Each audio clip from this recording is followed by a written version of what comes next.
Huwag ka na lumabas. Lambing naman yung pusa na yan. No, sige na, tumambling ka na. Alam ko gusto mo tumambling eh. Whoop!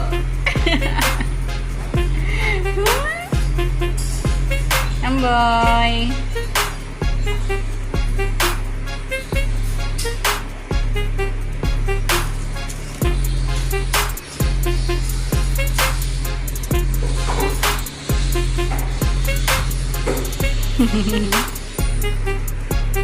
Ang hilig niya talagang tumambling.